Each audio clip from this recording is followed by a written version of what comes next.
Cordial saludo, tutor. Escogimos el cultivo abierto, palma, para el desarrollo de esta actividad.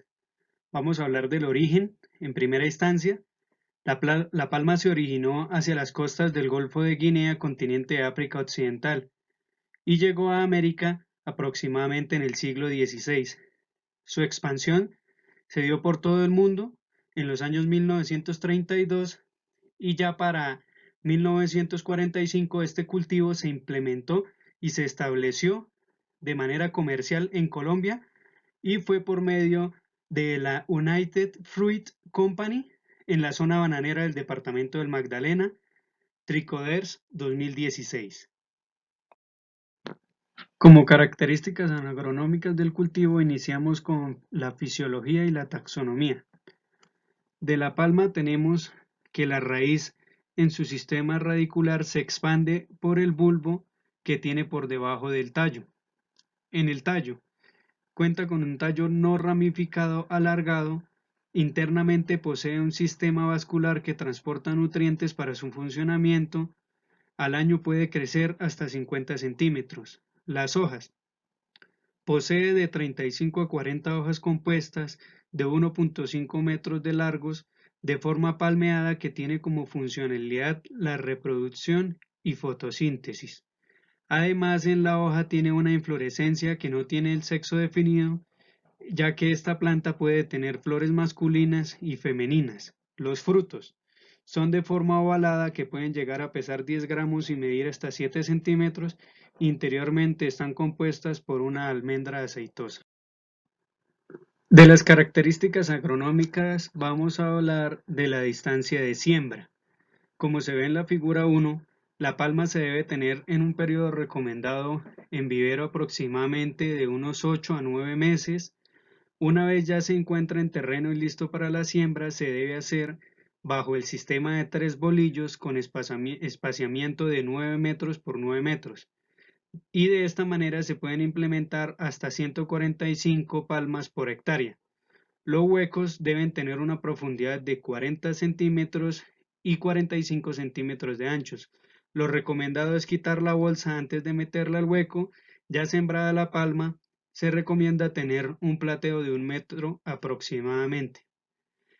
En las épocas de siembra, figura 2, en Colombia se puede sembrar la palma en cualquier época del año, siempre y cuando contemos con una disponibilidad de agua. Se suele esperar a las épocas de lluvia, pero si se cuenta con un sistema de riego, se puede realizar en cualquier época del año. Tipos de suelo. Figura 3. La palma se desarrolla preferiblemente en suelos francoarcillosos que tengan un excelente drenaje y sean profundos. El relieve del suelo no debe ser muy pendiente y tampoco muy plano, ya que esto incrementa los costos de drenajes. La plaga seleccionada es la Opsipanes casina, o conocida comúnmente como gusano cabrito de las palmas. Es una plaga defoliadora. Esta plaga ya está catalogada en el ámbito del cultivo de palma como de importancia económica a causa de los daños defoliadores que puede llegar a producir y la cantidad de material vegetal que es capaz de consumir individualmente. El tipo de aparato bucal que posee esta plaga es masticador, preferiblemente consume el follaje de la palma de manera voraz, de la hoja solo dejan las nervaduras y el resto se lo comen en su totalidad. El ciclo biológico que tiene la Opsipanes casina o el gusano cabrito de palma consta de 4 fases o estados. La primera es el estado adulto, figura 1. El macho es de menor tamaño que la hembra, posee alas de color café y los machos liberan feromonas por medio de sus alas. El huevo, figura 2, con forma de esfera, tamaño de 2 milímetros, color crema con manchas café. La larva, figura 3, puede llegar hasta 9 centímetros de tamaño, el color es verde y alargada y robusta. Los apéndices cefálicos que tienen forma y apariencia de cachos. En este estado larvario es el que causa el mayor daño al cultivo de palma. Y por último se tiene la pupa, que en sus inicios es verde claro y forma redondeada, como si fuera un balín. El color es amarillento con franjas cafés y marrones. Entonces el periodo de vida que tiene la Opsipanes casina, la pupa va de 8 a 10 días, el huevo de 36 a 47 días y la larva va de 15 a 29 días. El tipo de reproducción es tipo sexual como la mayoría de estos insectos plaga. La hembra se encarga de depositar los huevos ya fecundados en el envés de las hojas de manera única o en grupal. Y ya después de los 7 a 10 días nacen las larvas y se inicia a hacer los daños en la planta. Los daños que causan las larvas principalmente es que ellas se alimentan de las hojas, causando daño en los follajes y dejando, como ya se había dicho, solo las nervaduras. Una sola larva puede llegar a consumir hasta 800 centímetros cuadrados en solo su fase larval. Estos daños producidos pueden llegar a minimizar la producción y la calidad de la palma, bajo la gravedad de que estos daños se dan es a mediano y largo plazo. Los principales controles utilizados por los productores de palma se encuentran los siguientes: el control mecánico, que pues se puede dar de varias formas. Una de ellas es que se coloca en el cultivo desechos orgánicos en estado de fermentación, lo que ayuda a que la plaga se sienta atraída y por medio de estas trampas queden ahí presos. Otra manera, como se ve en la figura 2, es de forma manual recolectar las larvas de la planta con el fin de poder reducir los daños ocasionados. Y ya por otra parte, también se puede golpear las ramas de manera cuidadosa, produciendo que las larvas y las pupas se caigan, ya que de esta forma pues se puede reducir la población de la plaga de manera mecánica y reducir por ende los daños. También tenemos el control químico como se ve en la figura 2 y 3, ya que bueno, este control químico es utilizado únicamente ya cuando los niveles de la población de la plaga superan los umbrales y que ya se considera que estos niveles son altos de daño. Se pueden utilizar productos inhibidores de quitina, ya sea por dos medios, que sea por medio de aspersión aérea, como se ve en la figura 2, por avionetas o drones, o por método terrestre con maquinaria agrícola para la aspersión, como se ve en la figura 3. Por último, se tiene el control biológico, como vemos en la figura 4. En este control se pueden aplicar la bacteria Bacillus thuringiensis en concentraciones de 1 kilogramo por hectárea, ya que para controlar las larvas esta bacteria es muy eficiente. También se puede por medio del virus de la poliedrosis nuclear, que es muy recomendado por medio de manera de aspersión para acabar con las larvas, ya que este virus las deteriora estructuralmente. Reyes 1986.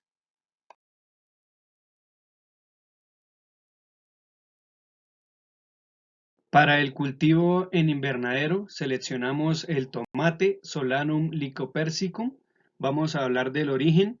Tenemos que este cultivo se inició en México eh, y se catalogó inicialmente como un arbense entre los demás cultivos. Ya para el siglo XIX, en varios países del continente europeo, el tomate que se consideraba que era para usos farmacológicos, para usos de farmacia. Y ya en Colombia este cultivo logró tener un gran auge gracias a su comercialización y fácil producción. Infoagro 2019. Para las características agronómicas del cultivo del tomate tenemos fisiología y taxonomía. En la raíz encontramos que el tomate está constituido por sistema radicular, que consta de raíz principal y raíz secundaria. Puede alcanzar profundidades hasta de 1 metro, pero generalmente se mantiene entre los 40 y 60 centímetros de profundidad. El tallo es de tipo herbáceo, inicialmente es débil, por lo que se recomienda colgar desde sus inicios. Ya en fase adulta tiene aspecto semileñoso y vellosidades. Se mantiene desde sus inicios de color verde y con grosor que pueden ir hasta los 3 centímetros. Las hojas. Las hojas del tomate son de tipo compuestas, tienen una nervadura central o principal bien marcada. Frutos. El fruto es de forma redonda tipo baya, con pesos hasta de 500 gramos, color rojo en su etapa de cosecha e interiormente contiene semillas en numerosas cantidades. Para el cultivo de tomate tenemos distancias de siembra, tipo de suelo y épocas de siembra. En distancia de siembra figura una, tenemos que el tomate depende también mucho de la especie que se vaya a sembrar y de ahí se define los marcos de plantación. Pero por lo general las condiciones de siembra son de tipo de surcos de 50 centímetros entre planta y planta y entre calles de 1,5 metros. El tomate debe ser germinado en semilleros y después ser trasplantado a la zona de invernadero. Las épocas de siembra, figura 2. El cultivo, al ser implementado bajo la metodología de invernadero, se puede sembrar en cualquier época del año, pero se recomienda que sea en el segundo semestre del año. Tipo de suelo, figura 3.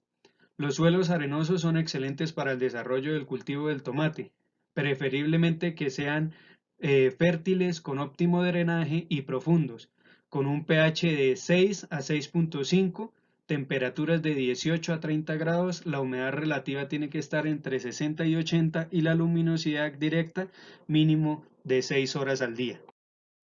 En la fenología del tomate tenemos que se divide en 5 etapas o en 5 fases, que son semillero, trasplante, floración, formación del fruto y la primera cosecha. El total del ciclo son de 200 días, más o menos 6,5, 7 meses aproximadamente, después de que se haga el trasplante.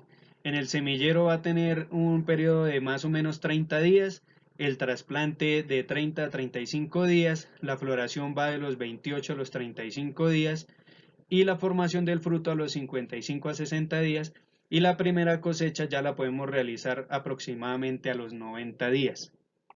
Como este cultivo es en invernadero, vamos a nombrar unas pequeñas ventajas y desventajas. Los invernaderos permiten el desarrollo del cultivo bajo condiciones ambientales controladas con el fin de mejorar la calidad de los frutos, según Corpoica 2006. Las ventajas que tenemos es protección del cultivo bajo las condiciones climáticas externas, tenemos una producción continua, una óptima calidad, menor uso de plaguicidas y mayor eficiencia en el uso de fertilizantes. Las desventajas, tenemos que alta inversión inicial de la implementación y elaboración y construcción del invernadero, tiene que tener una disponibilidad de personal capacitado y la supervisión permanente. En las imágenes se ven los tipos de invernadero. En la imagen 1 está el invernadero tipo capilla y en la imagen 2 está el invernadero tipo túnel. De tomate también vamos a tener el tipo de podas en las cuales encontramos las podas de formación, las cuales se realizan de 25 a 30 días después del trasplante, solo se deja un tallo por planta. Tenemos la poda de las yemas o chupones, se realiza en diferentes momentos donde se eliminan los chupones improductivos, poda de flores y frutos, donde vamos a eliminar los frutos deformes, enfermos o pequeños, y la poda de hoja es la cual que se van a eliminar las hojas enfermas o sobrantes para aumentar la aireación del cultivo. La plaga seleccionada es la mosca blanca. Características principales de la plaga que tenemos es del orden Hemiptera. Aproximadamente en 1984 aparece en Colombia. Su forma de reproducción es que depositan los huevos en el en vez de la hoja. Tiene un ciclo de vida de 28 días aproximadamente. Cuenta con un aparato bucal chupador polífaga. El tipo de excremento es fumagina. Tiene una metamorfosis incompleta. Bueno, como los daños provocados en el cultivo de la mosca blanca, tenemos que es un daño de tipo directo, el cual es provocado por la succión de la savia, ya que este tipo de insecto y plaga es chupador, va debilitando las plantas en caso de ataques severos. El daño indirecto es debido a la abundante mielecilla de que la plaga produce, lo que favorece el desarrollo de la fumagina en hojas y frutos.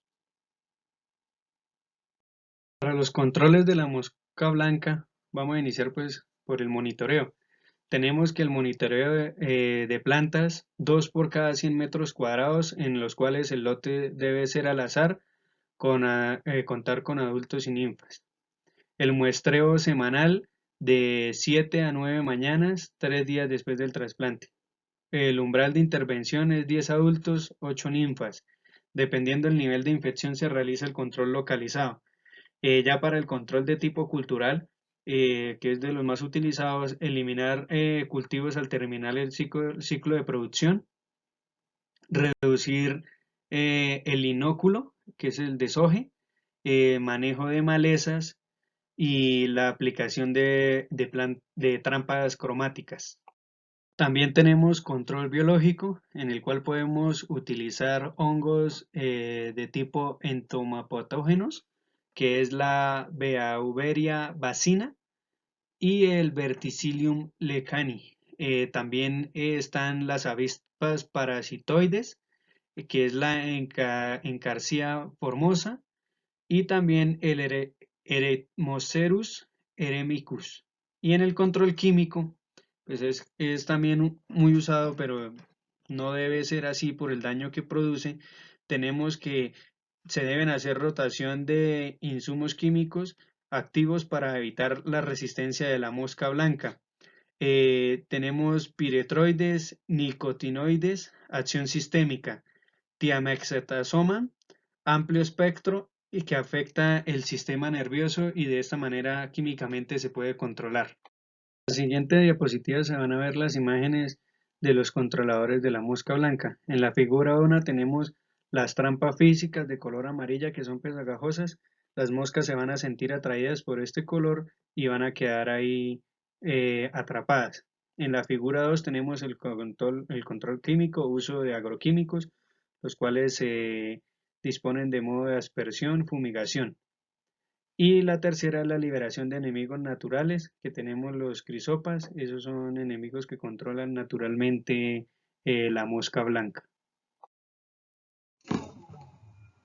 Dentro de los diferentes manejos integrados propuestos, el principal es el control cultural.